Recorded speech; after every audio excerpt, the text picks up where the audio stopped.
les ha abierto lo que es Bioquímica 2. Y posteriormente, bueno, a partir de aquí como que las cosas ya van realmente poniéndose un poco más serias.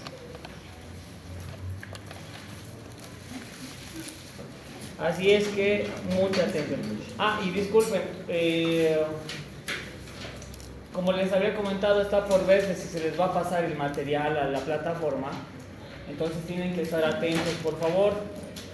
Les dije la última vez que está todavía en debate si vamos a pasar todo esto a la plataforma, porque había la queja de que la mayoría está agarrando solo diapositivas y no están agarrando su libro.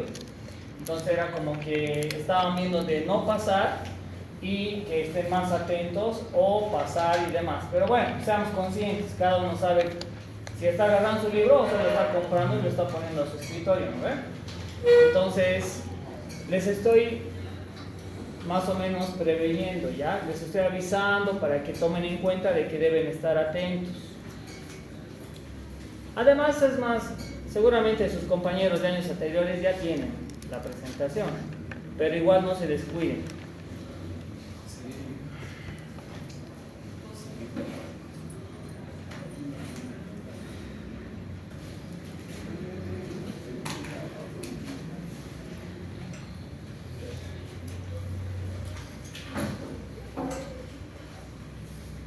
Vale.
Muy bien, atiendan por favor.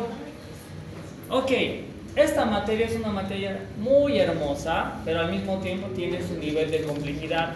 Así es que para poder entender todo esto de farmacología debo empezar desde el inicio. Si no empiezo con el pie derecho, más adelante me va a costar dificultad comprender algunos conceptos que se deben dominar. Obviamente la materia de Bioquímica 2 les ha abierto todo esto, pero hay cosas que hay que tomar en cuenta para poder seguir avanzando. Así es que mucha atención, por favor. Como vamos a ver la parte de generalidades y de la introducción, ¿no? Que está en su primer tema del libro de Katsu. Recordarles, una de sus compañeras se me acercó la última vez y me pidió la bibliografía y también me dijo que había salido una nueva versión y demás. Pero en fin, vamos a manejar farmacología básica, obviamente de Katsu, pero está la 15ª. Si tienen la 14ª edición, no hay ningún problema. Saben ustedes que prácticamente va variando en algunos aspectos, pero que no son muy relevantes como tal. Tenemos Guzman y Gilman, las bases farmacológicas de la terapéutica, que tiene esta portadita, y podemos utilizar también lo que es este pequeño guía, esta pequeña guía que es del Sevier, que es lo esencial en farmacología que algunos deben conocer. Es una cosita así que está en el internet. Pero bueno, estas son las bibliografías base para todos. Una de las cosas que les había dicho yo es que en mi materia, o por lo menos con los grupos que tengo el privilegio de estar, no me gusta que se sobreentiendan las cosas.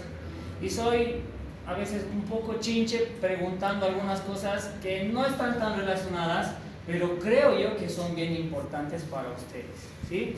Entonces, ¿qué quiero decirles con esto? Si alguna vez freno y les pregunto algo, no es por molestar, es tal vez por refrescar su memoria y para que vayamos avanzando, porque les había dicho, yo tengo una gran responsabilidad con todos ustedes, y es que ustedes sean excelentes profesionales, ¿ya? Ni siquiera buenos, ni muy buenos, que sean excelentes profesionales. Así es que vamos a ver todo esto. Siempre que se habla en una presentación, ¿se han dado cuenta que sale objetivos? A ver, bueno, no se ven todos, pero la mayoría de los docentes siempre nos regimos por los objetivos. Y saben que los objetivos es como una portada. Es como cuando agarran un libro y en la parte de la portada atrás tienen una sinopsis que te está diciendo qué es lo que tiene ese libro. En base a eso tú ves si es interesante o no, o te llama la atención. Resulta que en esa sinopsis te está diciendo los puntos claves del tema o del libro que se va a llevar como tal. Cada tema, cada capítulo, ustedes, bueno, no les he mostrado el video de técnicas de estudio, pero sí les he mostrado consejos para ser un buen estudiante de medicina. Deben tomar en cuenta los objetivos. O sea, todos lo pasamos como que ya que empiece el tema, pero nadie se da cuenta que en los objetivos te está diciendo los puntos claves que debemos considerar. Por ejemplo, en este tema debemos conocer los conceptos básicos. Si alguien no tiene claro los conceptos que se manejan en farmacología, entonces no vamos a poder avanzar, ¿no ves? Como que estoy yendo al mercado y no sé cuánto pesa un kilo, no sé qué es litro, denme un litro de carne, le voy a decir a la carnicera, quedo en ridículo.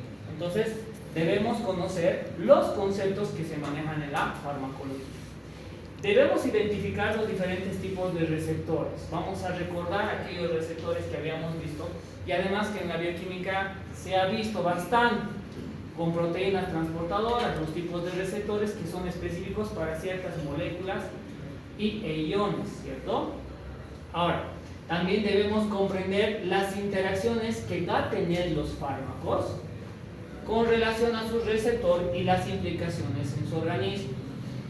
Cada uno de estos vamos a ir viendo a medida que vayamos avanzando. Lo lindo del Catsun es que al principio nos trata de explicar como con chuis, como se sabe decir, o sea, con lujo de detalle algunos aspectos. Pero de ahí es como que de repente se pierde, se emociona y empezamos así como, ¿qué significa esto? ¿Qué es esto y demás? Así es que tienen que estar atentos. Entonces, el fármaco se une a un receptor, me está dando una idea, ya me está diciendo que los fármacos se mueven a través de algunos receptores y que a través de estos receptores van a tener, ¿qué será implicación? ¿Qué significa implicación? Se relacionan. Interactuar, se relacionan, ¿qué más?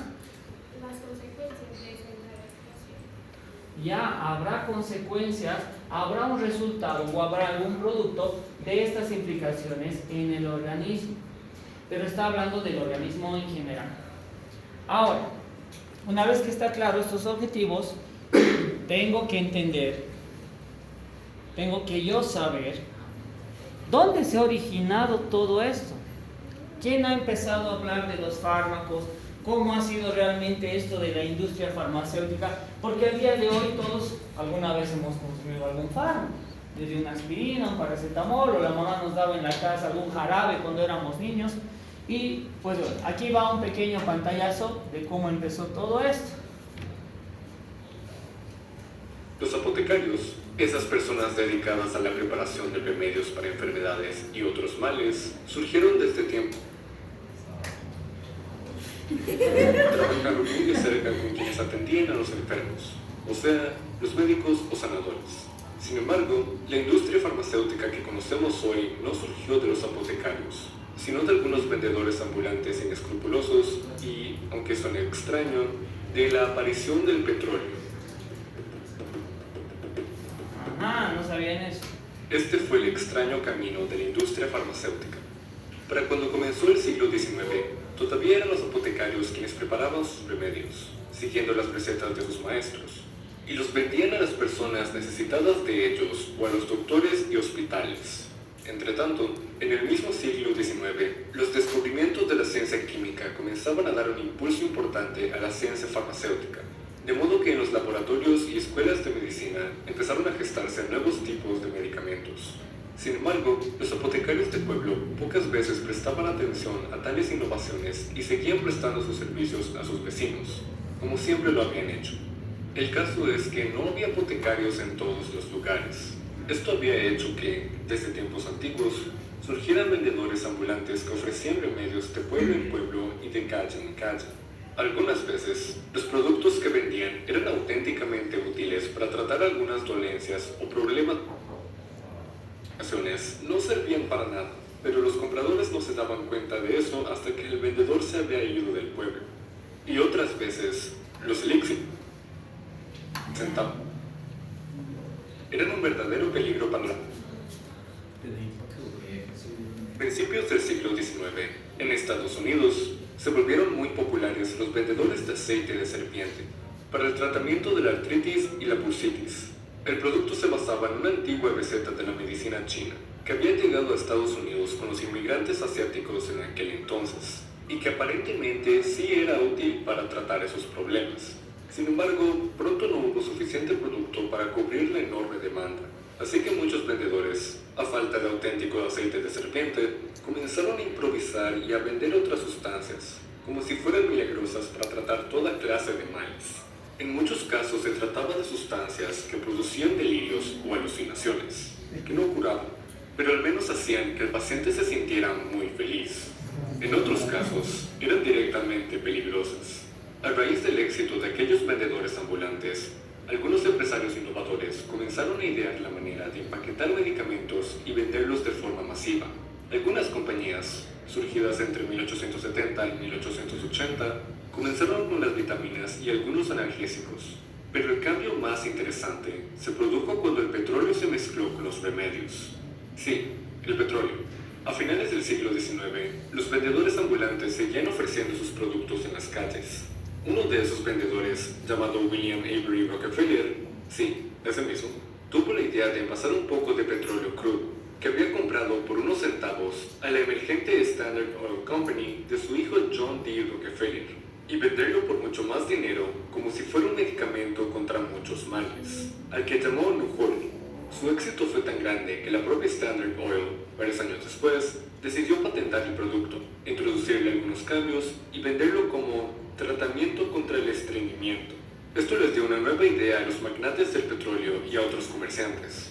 Se podía hacer mucho dinero con productos farmacéuticos sintetizados. Ya no había que depender de los apotecarios ni de sus recetas o trabajos manuales. Así que las nuevas compañías farmacéuticas comenzaron una gran campaña para convencer a los hospitales y escuelas de medicina de que salieran con ellas. Pero por mucho tiempo, ni a los médicos ni a los farmacéuticos tradicionales les interesaron estas alianzas.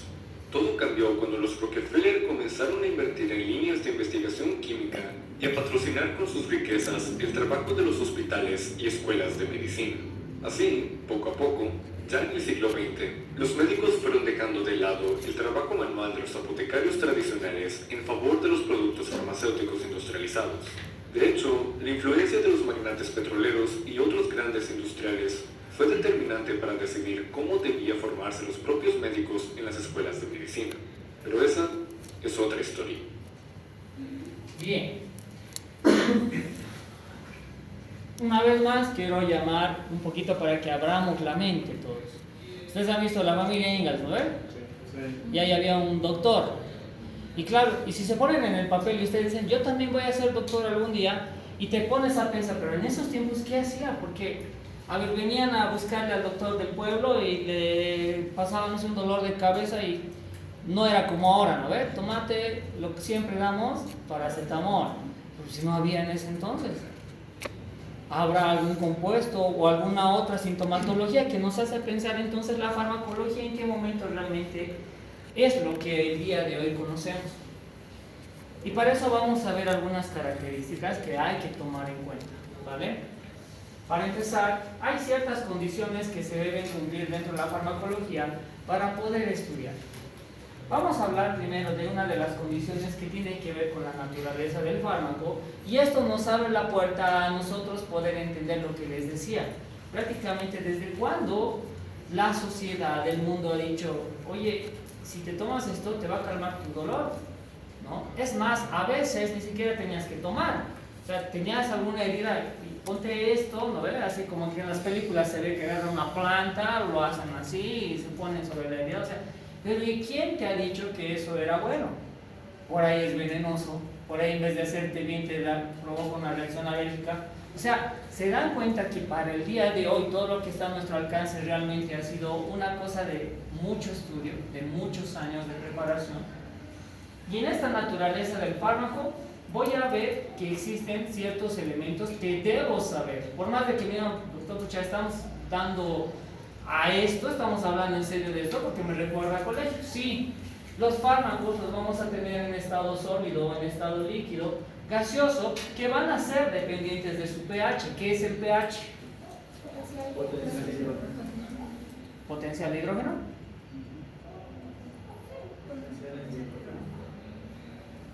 ¿Están seguros?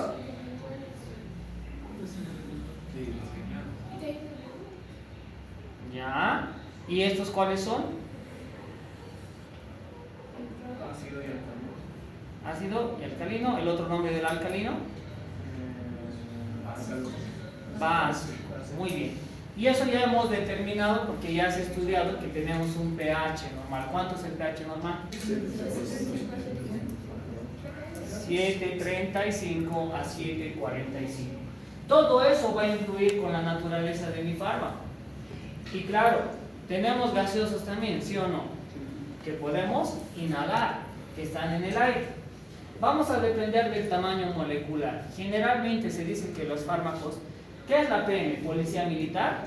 Peso molecular. Ah, muy bien. Peso molecular que va a oscilar entre los 100 y los 1000 de peso molecular que tienen mis fármacos. Otra cosa que va a influenciar, lo estamos viendo ahorita en general, lo vamos a detallar más adelante, es la unión de este fármaco que decía uno de mis objetivos con un receptor que obviamente va a estar formado a través de enlaces, ya sean enlaces covalentes, electrostáticos o hidrófobos. Estos conceptos ustedes ya, o sea, no es nuevo para ustedes, seguramente están acordándose y tienen relación con mi fármaco. Por eso tanto en bioquímica y al inicio, qué tipo de enlace, si es enlace fuerte, si es enlace débil, qué características va a tener, tiene relación porque cuando el fármaco ingrese al organismo vamos a ver ciertas cualidades de estos tipos de enlaces. También vamos a ver la forma del fármaco, lo que conocemos como la quiralidad. ¿Recuerdan qué es la quiralidad? O también los enantiómeros. Sí, muy bien, las manitos se hicieron por ahí. Súper. Que tiene que ver con la relación de la posición y la composición de las moléculas, que si bien son parecidas, pero no son lo mismo. Y también estará lo que es el diseño del fármaco. Y aquí viene un dato curioso en cuanto al diseño del fármaco. Como tienen que saber de todo, tienen que saber cómo es que un fármaco llega a las manos de la gente. Y atiendan. Resulta que, a ver, nos pondremos una enfermedad. ¿Quieren encontrar cura o un tratamiento para qué? SIDA. Ya, Alzheimer, el SIDA, por cualquiera de esos dos. Entonces ustedes van a hacer el estudio para encontrar la cura a estos, ¿no? Para empezar, tienen dos tipos de compuestos que pueden utilizar, ya sean productos biológicos o productos sintéticos químicos como tal. Todo eso va a marcar en su composición un compuesto líder, un producto estrella que van a generar. Ese estudio generalmente abarca entre desde los 0 años hasta los 2 años como promedio. O sea, 2 años dedicar a su vida para estudiar una composición, un medicamento. Pasados esos 2 años, van a ir entrando un periodo de prueba en animales que va de los 2 a los 4 años. Todo eso se va a ver en los animalitos en cuanto a su eficacia y selectividad de ese fármaco que ustedes están viendo. Qué raro. Ya ven. Espero que... Ya, bien. Es que si está mal tengo que recordar, si no me van a ayudar a mí. Entonces, Ustedes quieren crear, ya sea para el Alzheimer, para el SIDA, un fármaco, lo van a estudiar y van a decir, aquí está mi producto, quiero hacerlo a prueba y ponerlo a prueba. No lo vamos a poner a prueba en personas todavía. Ahí los animalitos son los que van pagando las consecuencias. Todo tipo de animales, ¿ya?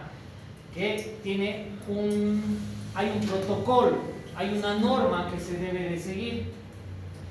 ¿Qué pasa si entonces funcionaba en los animalitos? Voy a pasar a un nuevo fármaco de investigación, pero ya se hacen pruebas clínicas, ya no se hacen pruebas en animalitos. Estas pruebas clínicas ya son con personas que obviamente firman un consentimiento informado, ¿sí? Consentimiento que se responsabilizan de cualquier consecuencia o efecto adverso que pueda traer el estudio de ese fármaco. Y se dividen en fases. ¿Han escuchado alguna vez en COVID que han dicho que tal vacuna está en tal fase y han acelerado y no sé qué? Es porque pasan estas tres fases en el periodo clínico. Fase 1. ¿Será este seguro farmacocinéticamente hablando? Se toma una muestra de entre 20 a 100 sujetos. No los vamos a exponer por completo.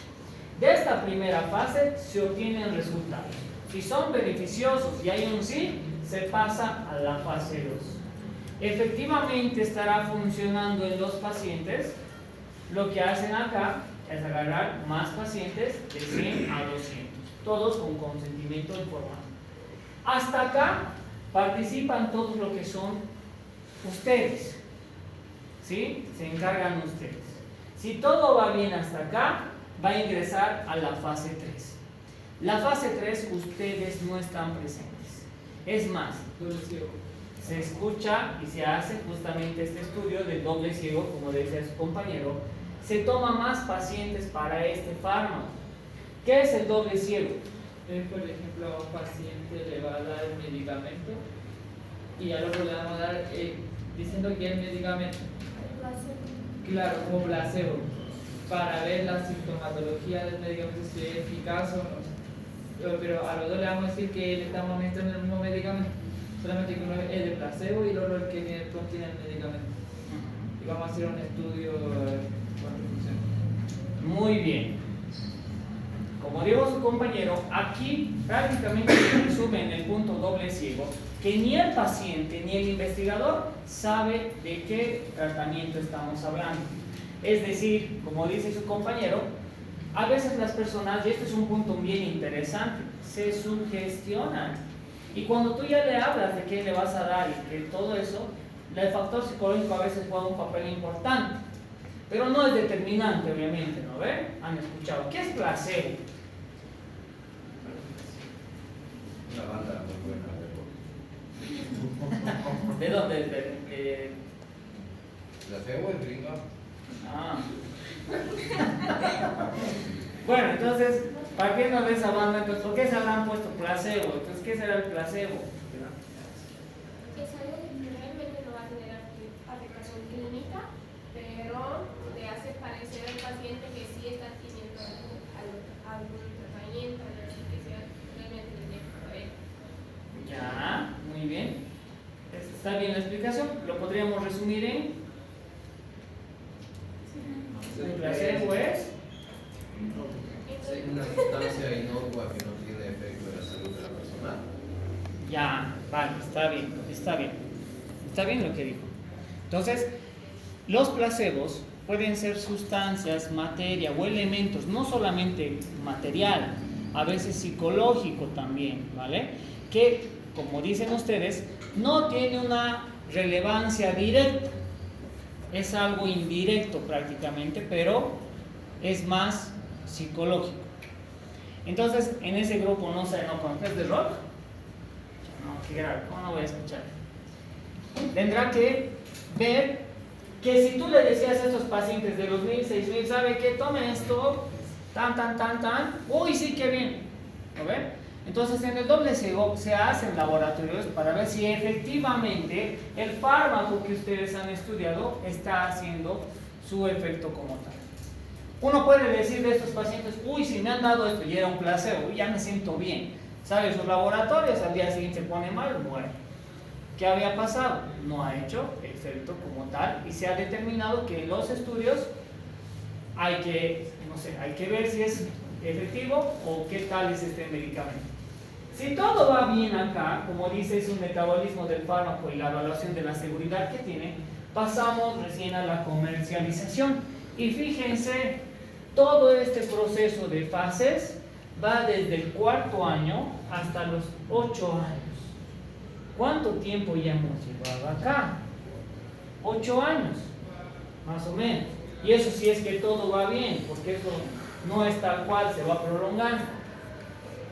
Entre el año 8 y el año 9 se va a aplicar el fármaco como tal a más pacientes y prácticamente se lo va a lanzar a un premercado, todavía no a nivel mundial.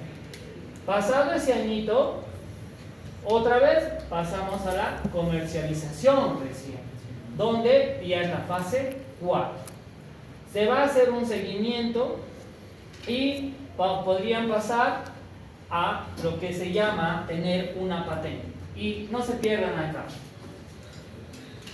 Resulta que muy bien todo ha funcionado y en este tiempo de aplicación en algún lugar, digamos, de Cochabamba, todos los cochabambinos va bien, entonces iremos a comercializar ya a nivel Bolivia y si es posible a nivel latinoamericano. Se va a hacer un seguimiento. Todos los fármacos que consumimos al día de hoy, por si acaso, se siguen estudiando, ¿ya? No es que ahora ya todo ha terminado, sino se sigue estudiando las reacciones que tienen a cada época. Entonces, su fármaco se ha probado, pero a ver, dicen que de 20 que están tomando, 15 tienen dolor de cabeza. O de esos 20 que han tomado, 10 se han vuelto intolerantes a la lactosa, un poco extraño. Entonces, se sigue estudiando el fármaco después de su comercialización, pero aquí entra lo que se llama riesgo y beneficio. En fin, todo fármaco tiene riesgo y beneficio. Ahora, si su fármaco realmente es un producto estrella, se le va a aplicar una patente que dura aproximadamente 20 años. ¿Qué significa eso? ¿Qué es patente? La patente va a ser de que la persona que creó el fármaco va a ser dueño de ese fármaco durante los 20 años. Y después de pasando los 20 años ya se va a comercializar como los otros fármacos a un precio estándar. Va a vender. Muy bien, muy bien. Genial, súper. Si ustedes han hecho bien su fármaco, tienen 20 años para solamente ustedes de ese producto. Si alguien trata de imitar o copiar su fórmula, va a entrar a juicio y va a estar penalizado, porque la patente les da la exclusividad solamente a ustedes de tener este medicamento y este fármaco. Ahora, como dice su compañero, ¿qué pasa entonces después de los 20 años cuando ha expirado su exclusividad? Exactamente, los laboratorios pueden ya agarrar y decir, ya de una vez, ya pasado 20 años, ¿cuál es la fórmula? Tienen el deber y la obligación de, tras el éxito, dar a quien les pida la fórmula. Pero lo que sí, no va a poder agarrar el nombre de su medicamento.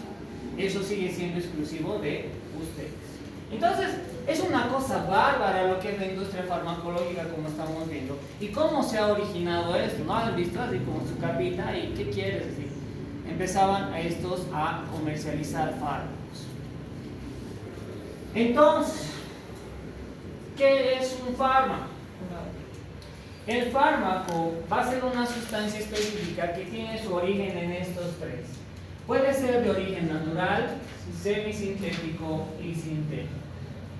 Cuando hablamos de origen natural, ya será de vegetal, animal o hasta mineral en algunos casos. ¿Cuál será un ejemplo de un fármaco de origen natural? Por ejemplo, los opioides de la planta. ¿Un té de manzanilla? Ya, muy bien, ahí están las plantas, ahí están los mates, los tés que están hablando. Muy bien. Las hierbas, muy bien. ¿Y la hierba? También, muy bien.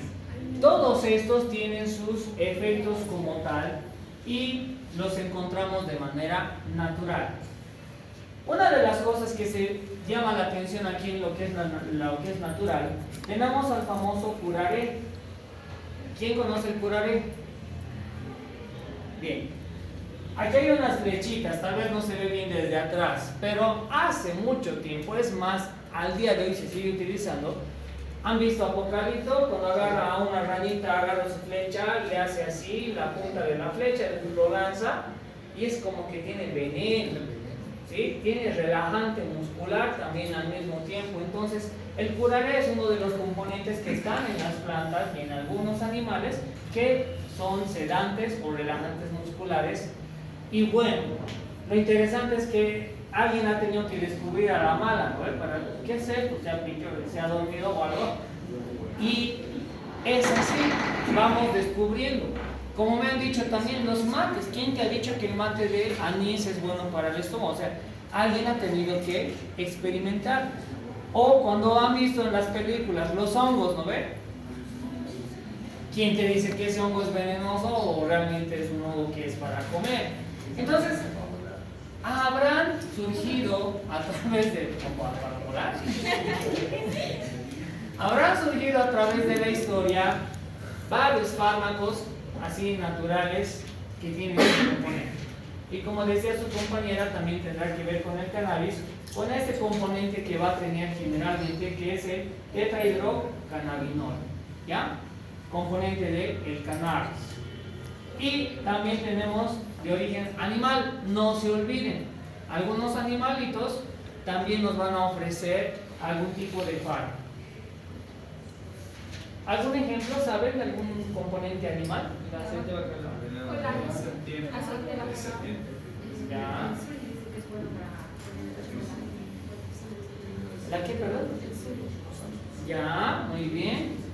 Aceite de bacalao, sur y todas estas cosas que son componentes que obviamente se van a formar fármacos para ayudarnos a nosotros a todo eso.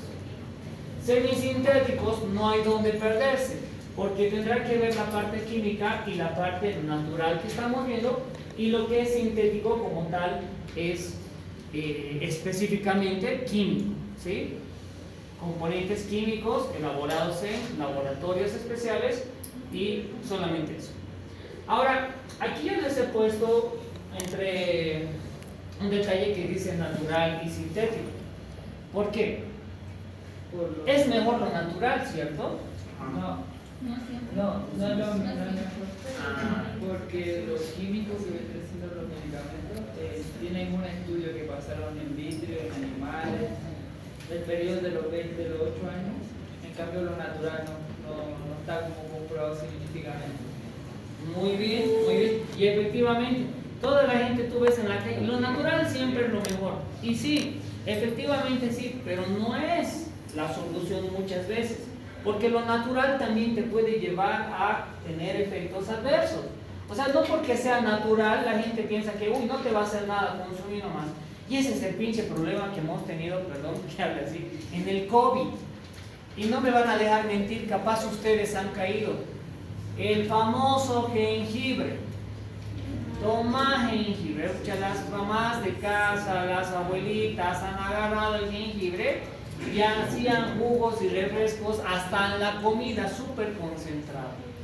¿Por qué? Para la tos, para respirar mejor, para evitar molestias. Y saben que nuestros pacientes llegaban. ¿Para qué se utilizaba el jengibre? Ya. ¿Qué más decían? Dolor del cuerpo, Para mejorar tu sistema inmune. creo que es antiinflamatorio, Sistema inmune, para el dolor del cuerpo. O sea, se hablaba de todo. Pero una de las principales cosas que sí ayudaba a lo que era el jengibre era fluidificar las mucosas. El paciente y se quejaba de que tenía una bola en la garganta y que no podía expulsar. Entonces, tomate y jengibre, le ponían con miel, le ponían con azúcares, le ponían así. Muy aparte de todo lo que han mencionado que está bien, que se dice también, pero el principal era fluidificar las mucosas. El punto es que todo eso tiene un rango. Han visto en bioquímica, hemos visto toxicidad, hemos visto también cuando hay deficiencia. Cuando había exceso de este jengibre, lo que hacía, en vez de fluidificar, volvía más espesas las mucosas. Entonces, simplemente entre paréntesis, tengan en cuenta ustedes como doctores y futuros colegas que no pueden recetar cosas naturales pensando que por ser natural no va a traer un efecto en nuestros pacientes. Mucha atención en eso. Y es más, tenía colegas, doctor, a mi lado estaban, doctor, ¿puedo tomar jengibre? Me ha dicho así, sí, tome nomás lo que quiera, le decían. A ver, entonces tienen que saber. ¿Qué más vemos? Un fármaco es una sustancia específica y como acabamos de definirlo y deducir, va a tener un componente químico genérico y va a tener un nombre comercial. Eso para ustedes no es nuevo. Deben conocer ustedes más que todo los nombres químicos como tal. ¿Ok? Entonces, en eso encontramos lo que habíamos visto, una marca, que es el nombre comercial. Y un principio activo que obviamente va a estar en los dos. Un ejemplo de esto, no quiero grabar, no voy a reportar La aspirina, el ácido. Perfecto, muy bien. Ese es uno de los ejemplos principales que todos podemos utilizar, que lo conocemos como aspirina. Pero claro, no es la señora, el conductor o cualquier persona de la calle, deme ácido acetilsalicílico, a ver, no se va a acordar, tiene que venir con un nombre genérico tan simple como la aspirina. En fin, esa aspirina que estoy viendo acá es la marca y tiene ese principio activo como tal. Cuando ustedes piden y van a pedir cuando sean médicos, a veces se pide con el nombre de la marca y a veces solamente ponen el nombre genérico. Por ejemplo, el ibuprofeno. ¿Qué es el Actron? ¿Han visto propagandas de Actron? ¿No han visto propagandas de Actron? ¿De qué? Pero estaba pues igual un buen tiempo, igual después del COVID. El Actron es el nombre comercial y viene en presentaciones de 400 y 600 miligramos. Y el nombre genérico o prácticamente su principio activo era ibuprofeno. Es más, así como la aspirina me han dicho, deben saber que hay varios fármacos que tienen estas características también, ¿sí? No se deben de olvidar.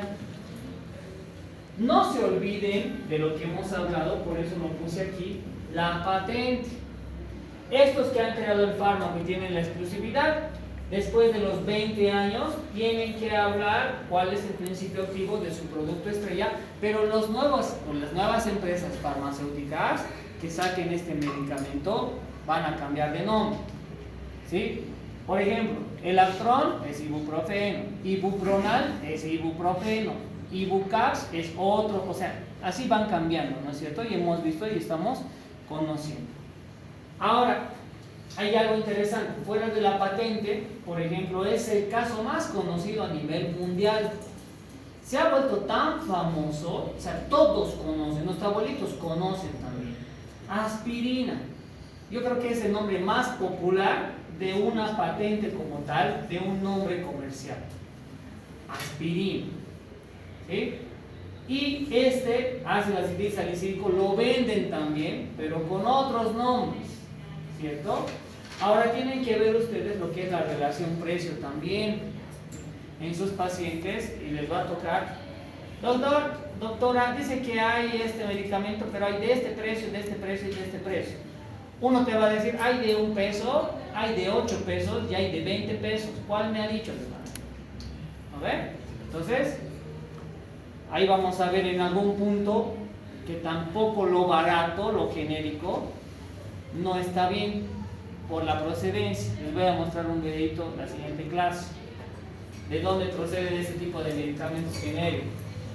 Entonces, siguiendo con los del fármaco, deben tomar en cuenta lo siguiente. El fármaco debe ser una sustancia o busca ser una sustancia específica que va a interaccionar con organismos vivos, ya sea en forma específica o inespecífica. Uno de estos ejemplos tenemos a la adrenalina. La adrenalina va a actuar de forma específica o inespecífica. ¿Específica? Inespecífica, porque va a actuar en distintos receptores.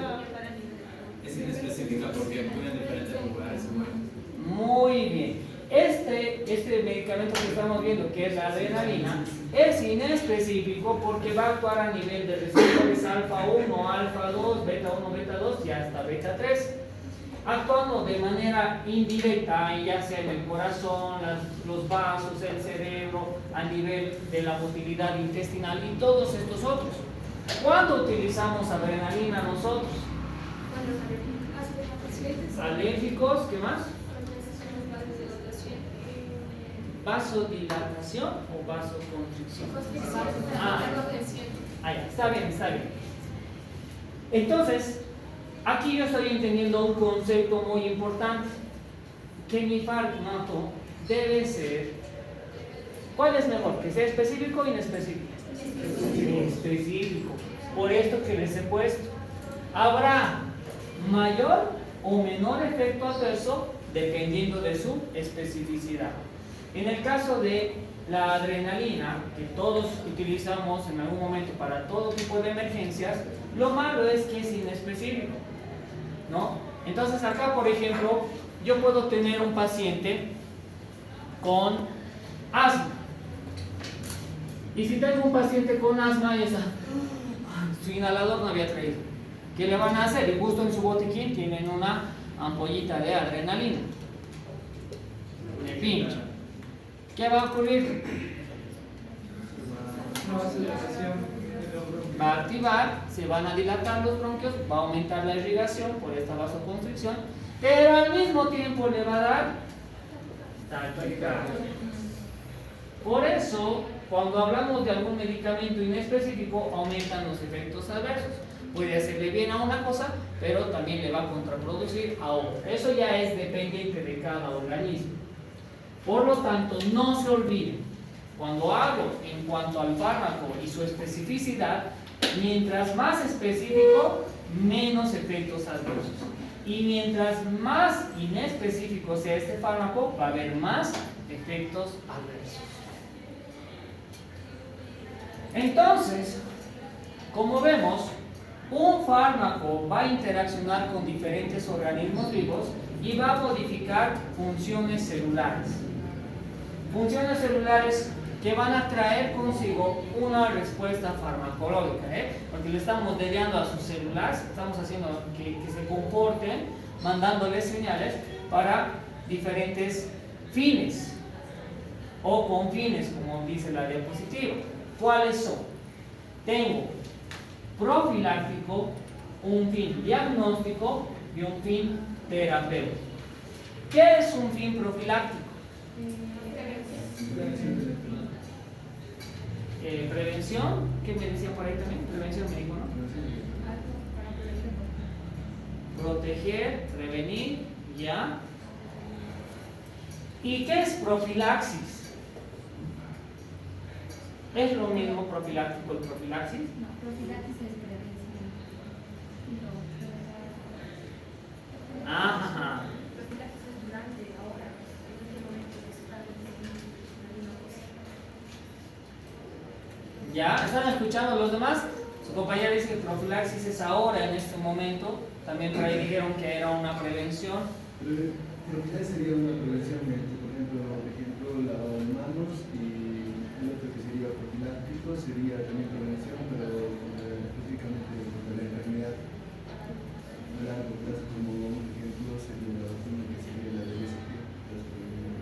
Ya, ¿la vacuna qué es? ¿Profiláctico o profilaxis? Profiláctico. Ya, los demás, cuidado, se pierdan, no se pierdan, no se pierdan. Sigamos el hilo. Resulta que tienen que saber ustedes, para que no les engañen, que son dos conceptos, si bien son diferentes, pero apuntan a lo mismo. Y un denominador común de estos es prevención. Pero donde van a variar es en la composición. Cuando hablo de profiláctico, me refiero a alguna enfermedad o alguna patología que necesito realizar utilizar un medicamento profiláctico. Un ejemplo, ¿qué hace el omeprazol? pH, la bomba de protones para, bueno, también indirectamente úlcera gástrica, alcalosis, digámosle.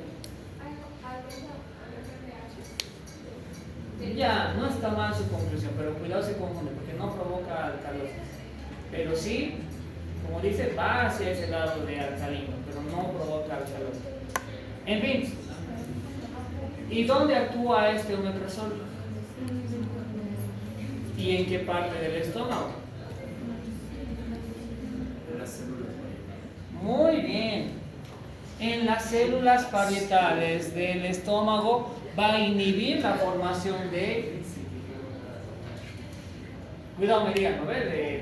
¿De qué? ¿Qué inhibe la formación? ¿Qué? ¿Ácido qué? Clorhídrico. Ah, ya. Muy bien. Entonces, las células parietales del estómago previenen la formación de ácido clorhídrico, reduciendo así la acidez a nivel del estómago. Entonces, cuando tú sabes que tienes tendencia a tener mucha acidez y te dicen, oye, tú tienes gastritis frecuentemente y sabes que comer un pedazo de pan o un picante o agarrar condimentos te provoca acidez, ¿qué haces? Tomas omeprazol. Estás haciendo un tratamiento profiláctico. Pero la profilaxis es otra cosa. Atentos, la profilaxis se refiere a las vacunas. Y en las vacunas, a diferencia de los tratamientos profilácticos, no entra químicos. No hay químicos. Obviamente sí hay algunos, ¿no ve? Pero el principal componente en la profilaxis de las vacunas son los virus o bacterias que están, ¿qué? Eso, muy bien. Atenuantes. Ahora sí está más claro el concepto. En cambio aquí en profiláctico es algo que me va a evitar alguna complicación o algún signo y síntoma, y este sí va a estar controlado y dirigido por lo que son fármacos, pero químicos. ¿Sí? Químicos. Entonces, esa es la respuesta farmacológica, una de las que hay. 2. Con fines diagnósticos. ¿Qué? ¿Fármacos para diagnosticar? ¿Cómo es eso? ¿Pruebas de qué? Por ejemplo, los que se usan los medicamentos a la hora de Ya, puede ser, muy buen ejemplo. ¿Le escucharon? Cuando tomas algún tipo de imagenología especial, y a veces tienen que tomar bario o algún metal pesado para que justamente al momento de hacerle se vea por dónde está yendo este metal, ¿no ve? Que se elimina después, pero te está dando una idea. Generalmente en la famosa RCP, ¿qué era la RCP? No es resucitación cardiopulmonar, no sé qué.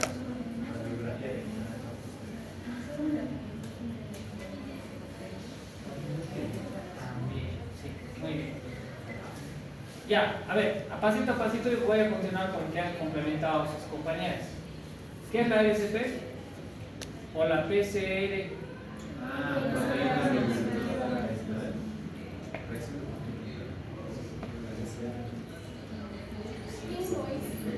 No, pero eso no tiene relación con lo que va a ingerir algún tipo de metal. Colangiografía pancreática retrógrada. Bueno, es que eso se confunde mucho con la PC o la PC, la ST, en fin, eso ya determina el nivel. Pero atienda. La otra cosa que dijo su compañera, que para que les dé idea, ¿cómo utilizo fármaco entonces en un diagnóstico? A veces tú inicias tratamientos porque el paciente ya está mal, hasta que salgan los laboratorios y los resultados. Entonces tú puedes tener fármacos para ciertos diagnósticos, algo que tú intuyes y que deberías de tener la razón, por eso tienen que ser capos en diagnosticar. Pero ¿qué pasa si tú le das, en el caso de una señorita que venga, doctor, todo el tiempo estoy orinando, mi olor es bien fuerte al orinar, cada rato quiero entrar, me ha dado temperatura y tú dices infección urinaria, hay que hacerle un examen de orina y mandarle un urocultivo. Va a tomar hasta mientras norfloxacina y todo eso, le van a dar uridón F o cualquiera de ellos. Y le va a pasar, pero después va a seguir mal. ¿Y el urocultivo cuánto tiempo tarda en salir? 14 días. 48 horas. Dependiendo del tipo de muestra, pero también va por los 7 a los 10 días, dependiendo también. Pero por lo menos ya se forma algún cultivo y ya se puede tratar. Tu paciente no va a esperar tanto tiempo. Puede complicarse y pasar a una pielonefritis. Entonces, los laboratorios se aceleran y con la tecnología ya poco a poco siempre va reduciéndose. Te dice, oye, había sido resistente al norfloxacino, hay que cambiarlo. Entonces te va a decir en el laboratorio sensible, resistente, y tú haces cambio y ahí has hecho un tratamiento farmacéutico diagnóstico. ¿Sí? Muy bien. El otro ejemplo que decía su compañera también, a veces para hacer un tipo de estudio especial de lo que les dije que van a ver el páncreas, los conductos, le hacen tomar un vasito, un frasco especial y en el momento de hacer el estudio se mira cómo está yendo ese fluido y dónde se está obstruyendo y le dicen, uy, ahí creo que hay una obstrucción, no está circulando. Entonces también es con fines diagnósticos. Y un tercer caso más, o tercer ejemplo, fines diagnósticos, cuando alguien te dice, oye, todo el tiempo me está moqueando la nariz, por eso les he puesto rinorrea, todo el tiempo me sale líquido de la nariz, no estoy con gripe, nada de temperatura, pero a cada rato. ¿Y tú, qué es lo que primero que presumes?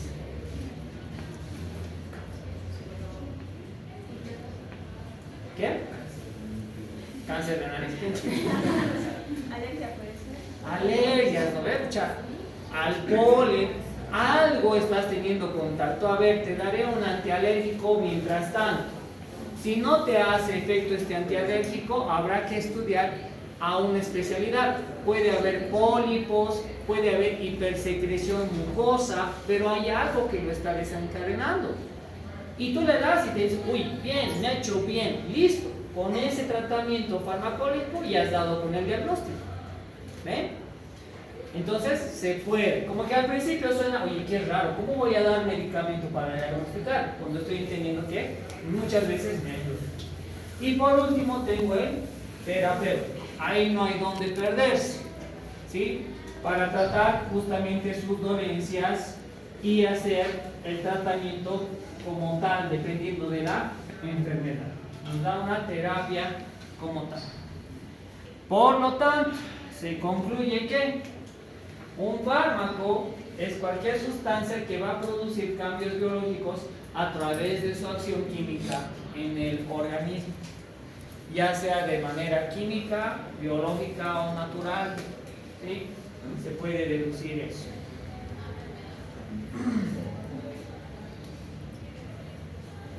Ok. Nos vamos a dar 10 minutitos, por favor, ¿ya? Para que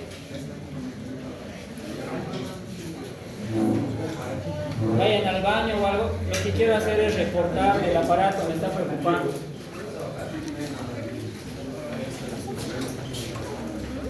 ¿O no? Junior, me parece de clave, ¿no?